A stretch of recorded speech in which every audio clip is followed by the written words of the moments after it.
அறியும் தன்மை, அதாவது ஆன்மான்னு சொல்கிறோம்.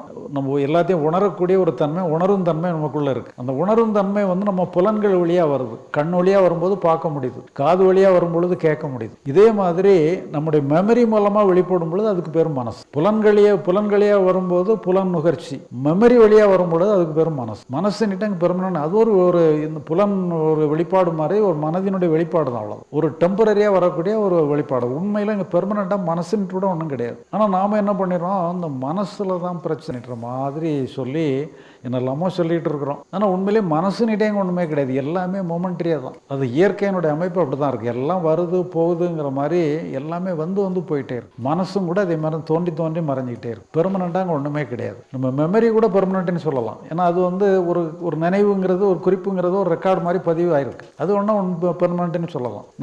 நம்ம உயிரோடு இருக்கிற காலம் வரைக்கும் நம்ம மெமரி இருந்துக்கிட்டே இருக்கும். மனசுன்னுட்டு ஒன்றுமே கிடையாது.